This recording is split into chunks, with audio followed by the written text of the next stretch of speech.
तर एक ना अनमॅरिड प्रेग्नंट कपल आलेला आमच्याकडे आणि त्यांना जसे त्रास असतात नेहमीचे तसे सगळे त्यांना त्रास होते. म्हणजे जसं की व्हॉमिटिंग, नॉशिया, चक्कर येणे वगैरे त्यांना असं होत होतं. आणि ऑब्व्हियसली अनमॅरिड असल्यामुळे त्यांना ते प्रेग्नन्सी कंटिन्यू करायची नव्हती. तर ठीक आहे, आपण त्यांना सगळे तपास करून वगैरे सांगितले आणि काय केलं पाहिजे पुढे ते त्यांना ॲडवाईस दिली.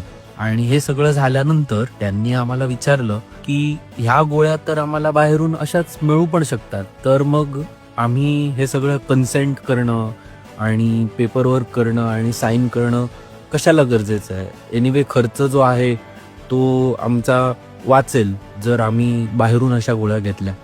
तर त्यांना सांगणं हे महत्वाचं होतं की आपल्या गव्हर्नमेंटच्या नियमांनुसार कन्सेंट शिवाय अनऑफिशियली अशा गोळ्या घेणं हे योग्य नाही. आणि त्यामध्ये कॉम्प्लिकेशन जर झाल्या आणि काही ब्लिडिंग झालं किंवा इन्फेक्शन झालं किंवा कधी कधी बरेचसे काय काय प्रॉब्लेम होऊ शकतात. ते कोणतेही प्रॉब्लेम झाले तर आपल्याला त्याच्यामध्ये पोलीस केस करावी लागते. त्यामुळे असं कधी करायचा विचार करू नका. जी काही गरज असेल ते तुम्ही डॉक्टरांना जाऊन सांगा.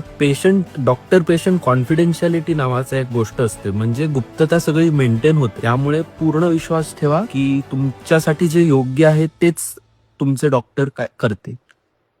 थँक्यू.